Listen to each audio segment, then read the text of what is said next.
அனைவருக்கும் வணக்கம். நான் அஸ்ட்ரோ சண்முகம், நாமக்கல் மாவட்டம் பொத்தனூரிலிருந்து. இன்றைய பதிவில் சந்திரதசை 10 வருஷம். இந்த சந்திரதசை 10 வருஷம் யாருக்கு நன்மை செய்யும், யாருக்கு தீமை செய்யும்? நன்மை செய்யக்கூடியவர்களுக்கும் தெய்வ வழிபாடு இருக்கிறது. அதே சந்திரதசை தீமை செய்யக்கூடியவர்களுக்கும் அந்த தீமைகள் விலகி நன்மை பெறுவதற்கு தெய்வ வழிபாடுகளும் பூஜை புனஸ்காரங்களும் இந்த பதிவில் நான் சொல்ல கடமைப்பட்டிருக்கின்றேன். சந்திரன் 9 நவக்கிரகங்களில் சந்திரன் என்ற பெயர் மட்டுமல்லாது அதிக புனைப்பெயர்களை கொண்ட கிரகம்தான் இந்த சந்திரன். இந்த சந்திரன் ஒரு ஜாதகத்தில் நல்நிலை பெற்றிருந்தால், நல்ல அமைப்பில் இருந்தால் பெருத்த யோகத்தையும் பெரும் செல்வத்தையும் தந்து விடுவார். அந்த சந்திரனுக்கு பல்வேறு புனைப்பெயர்கள் உண்டு. அந்த புனைப்பெயர்களை பல்வேறு சித்தர்கள், கவிஞர்கள், எழுத்தாளர்கள் எல்லாம் கூட பயன்படுத்தி இருக்கிறார்கள். இப்பொழுது அந்த அறிவையும் ஆற்றலையும் நல்ல மனநிலையும் தரக்கூடிய அந்த சந்திரனுடைய புனைப்பெயர்கள் அம்புலி, மதி, இந்து, குமுதபதி, கலாநிதி, சசி, பனிமதி, கோமதி, வெண்ணிலா, வான்மதி, இளமதி, இளம்பிறை, ஸ்ரீமதி, நிலவு, இன்னும் எத்தனையோ புனைப்பெயர்கள் எல்லாம் உண்டு. இப்படி புனைப்பெயர்கள் கொண்ட சந்திரன் ஒரு ஜாதகத்திலே வலிமை பெற்றிருக்கின்ற பொழுது நல்ல மனநிலையும் நல்ல உடல்நிலையும் ஆரோக்கியமும் அழகையும் அறிவையும் ஆற்றலையும் தந்து விடுகிறது. இந்த சந்திரதசை 10 வருஷத்தில் நன்மை பெறக்கூடிய ஜாதக அமைப்பு எப்படி இருக்கும்? அந்த சந்திரதசை 10 வருஷத்தில் தீமை பெறக்கூடிய ஜாதக அமைப்பு எப்படி இருக்கும்? சந்திரன் நல்நிலையில் இருந்தால் தாயின் உடல்நிலை எப்படி இருக்கும்? சந்திரன் கெட்ட நிலையில் இருந்தால் தாயின் உடல்நிலை, மற்ற விஷயங்கள்லாம் எப்படி இருக்கணும்? ரெண்டையுமே இந்த பதிவில் நம்ம பார்க்க போகிறோம். முதல்ல ஒரு சித்தர் பாடல். வாருங்கள், நாம் வீடியோக்குள் செல்லலாம். சொல்லவே சந்திரதிசை வருஷம் 10 சுகமுடைய சந்திரபுத்தி மாதம் 10 நில்லவே அதனுடைய பலனை சொல்வோம். நிகரில்லா மன்னருடன் மகிழ்ச்சியாகும். கொள்ளவே சுயவரங்கள் நாட்டில் வைத்து சுகமான கல்யாணம் ஆகும் பாரு. வெல்லவே சத்துருவை ஜெயிக்கவாகும். வேணபடி நிதி சேரும் விவரம் தானே. இது பாட்டு. சித்தர் சந்திரதசை நல்லா தான் இருக்கும் அப்படின்னு அருமையாக சொல்லிட்டார். அந்த சந்திரதசை 10 வருஷத்தில் ஒரு ஜாதகத்தில் சந்திரன் ஆட்சி உச்சம் பெற்று நட்பு பெற்று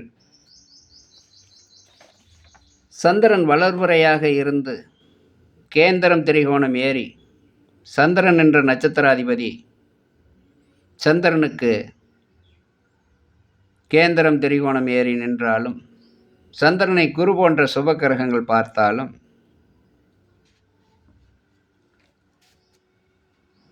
ஒரு ஜாதகனுக்கோ ஜாதகிக்கோ அந்த தசாபுத்தி காலத்திலே பெருத்த யோகம் வந்துவிடும்.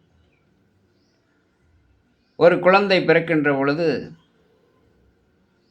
திருவோணம், ரோகிணி, அஸ்தம் இந்த 3 நட்சத்திரங்களில் ஒரு ஆண் குழந்தையோ பெண் குழந்தையோ பிறக்கின்ற பொழுது அது சந்திர திசையில் பிறந்ததாக கருதப்படுகிறது. அது மட்டுமல்லாது இந்த சந்திர திசை சிலருக்கு பிறப்பின் போது வரும், சிலருக்கு மத்திய பகுதியிலே வரும், சிலருக்கு கடைசி காலகட்டத்திலும் வரும். இங்கே 2 லக்கணங்கள் கொடுக்கப்பட்டிருக்கிறது. முதல் லக்கணத்திலே சந்திரன் லக்கணத்திலே இருக்கிறார், 2ஆம் இடத்திலே உச்சம் பெற்றிருக்கிறார், 4ஆம் இடத்திலே ஆட்சி பெற்றிருக்கிறார், 5ஆம் இடத்திலே சிம்ம ராசியில் இருக்கிறார், 7ஆம் இடத்திலே துலாம் ராசியில் இருக்கிறார், 9ஆம் இடத்திலே தனுசு ராசியிலே இருக்கிறார், 10ஆம் இடத்திலே மகர ராசியிலும் 11ஆம் இடத்திலே கும்ப ராசியிலும் இருக்கிறார். இப்படி சந்திரன் சுபைத்தன்மை பெற்று அவர் நின்ற நட்சத்திராதிபதி கேந்திரம் திரிகோணம் ஏறி நட்பாட்சி உச்சம் பெற்றிருந்தால், அல்லது சந்திரனுடன் சுபக்கிரகம் சேர்ந்து ஆட்சி பெற்றிருந்தால், உச்சம் பெற்றிருந்தால், அந்த தசாபுத்தி காலத்தில் முதலில் ஜாதகனுடைய தாய்க்கு நீண்ட ஆயுளை கொடுத்துவிடும். சிலர் சொல்கிறாங்க இல்லையா, சந்திர தசை தாய்க்கு ஆகாது, சூரிய தசை தகப்பனுக்கு ஆகாது, இப்படி வரிசையாக சொல்லிக்கிட்டே வர்றது. ராகு தசை பாட்டனுக்கு ஆகாதுன்னு. அதெல்லாம் உண்மையாக இருந்தாலும் எல்லாத்துக்கும் அப்படி நடக்காது, யாரும் கவலைப்பட வேண்டியதில்லை. இப்படி சுபத்தன்மை பெற்றவர்களுக்கு தாய் உடல் ஆரோக்கியத்தோடு நீண்ட ஆயுளோடு இருப்பார். தாய் வகையரா சிறப்புடன் இருப்பார்கள். இளம் வயதில் நல்ல கல்வி, உயர்கல்வி ஏற்பட்டுவிடும். நல்ல புத்தி, நல்ல யோசனை வரும். சந்திரன் ஒரு ஜாதகத்தில் சிறப்பு பெற்றிருந்தாலே உடல் நலம், மனநலம் சூப்பராக இருக்கும், அருமையாக இருக்கும். பொன்பொருள் விவசாயம் சிறப்பு தரும், காய்கறி வியாபாரம் சிறப்பு தரும், கூல்ட்ரிங்க்ஸ் கடை, ஹோட்டலு சிறப்பாக போயிட்டுருக்கோம். மற்ற வியாபாரங்களும் அழுகின வியாபாரம் பூரா சிறப்பு தரும். விவசாயம் நல்லாயிருக்கும், பூமி காணி வாங்குகிற யோகம், உணவுப் பொருளில் நல்ல விளைச்சலை கொடுக்கக்கூடிய யோகம், பெண்கள் மூலம் வருமானம், பெண்கள் மூலம் நட்பு உண்டாகும்.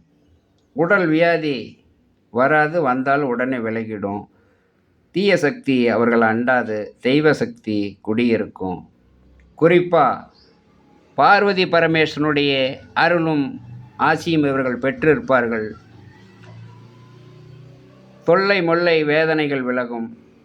பருவ வயதில் நல்ல பெண் ஜாதகமாக இருந்தால் நல்ல கணவர் அமைப்பையும், ஆண் ஜாதகமாக இருந்தால் நல்ல மனைவி அமைப்பையும், நல்ல குடும்பத்தையும் சிறப்போடு நடத்தி கொடுத்துவிடும்.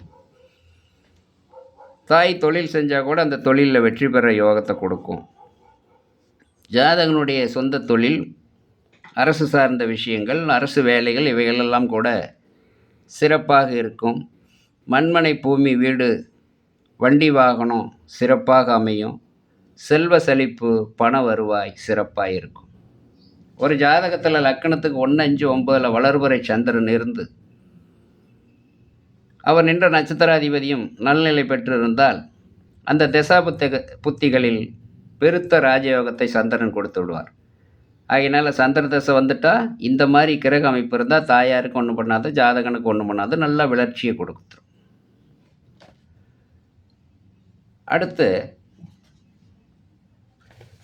ஒரு சிலருக்கு இந்த 2வது கட்டத்தில் இருக்கிற மாதிரி லக்கணத்துக்கு 3ல் சந்திரனோ, 6ல் சந்திரனோ, 8ல் சந்திரனோ, 12ல் சந்திரனோ இருந்தால், அவர் நின்ற வீட்டோ நீசம் பகை பெற்றிருந்தால், அவர் நின்ற நட்சத்திராதிபதி நீசம் பகை பெற்றிருந்து அல்லது நீச வீடுகளில் இருந்தால், அந்த தசாபுத்தி காலத்திலே ஒரு சிலருக்கு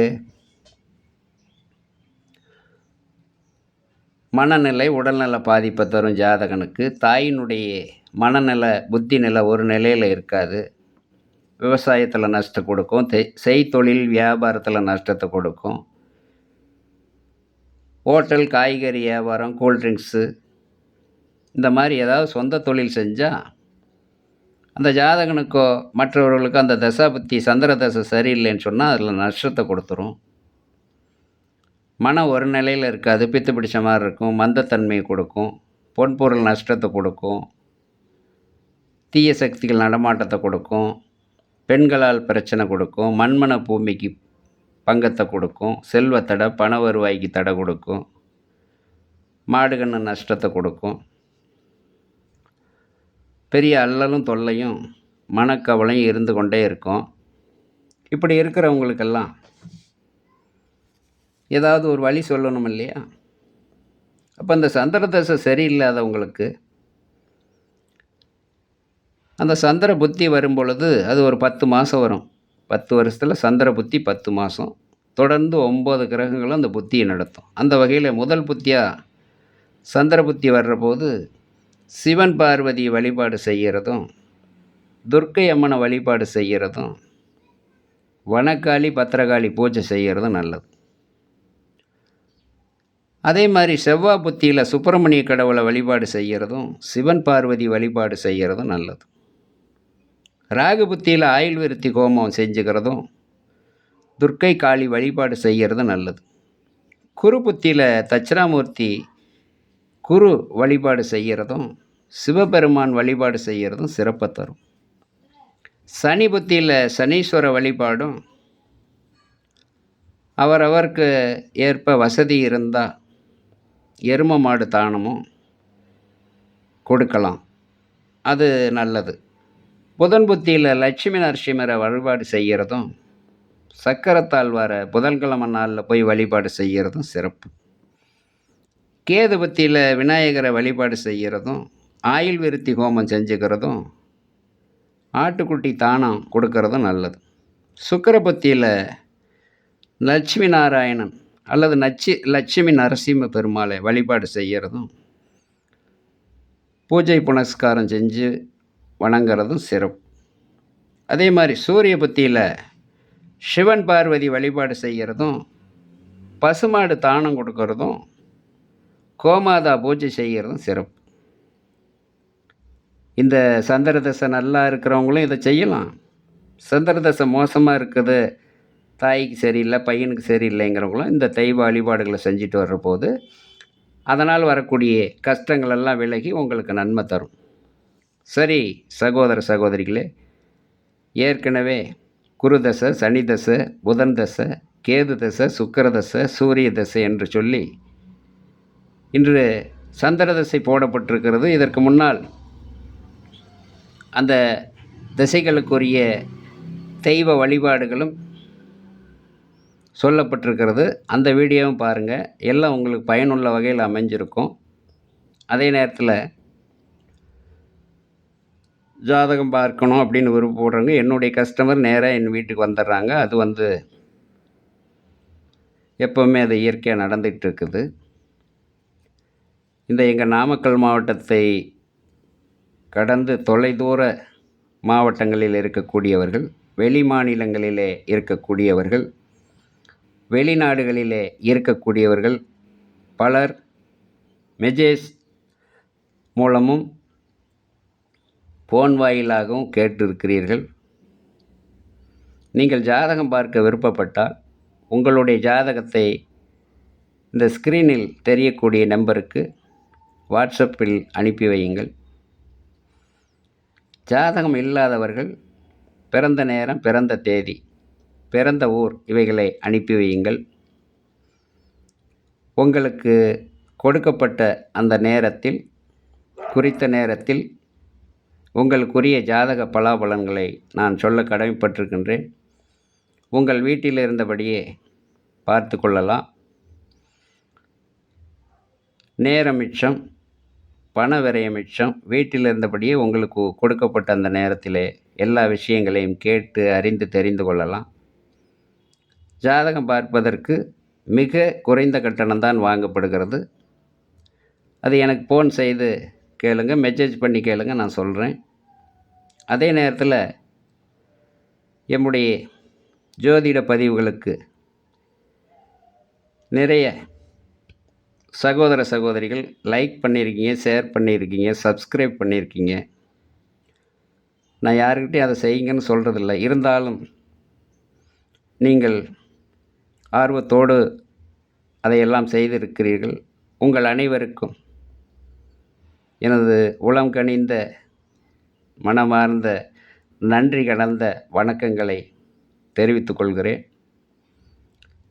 இதற்கு அடுத்த பதிவு செவ்வாய் திசை பதிவாகவும் அதற்கடுத்த பதிவு ராகு திசை பதிவாகவும் வருகிறது.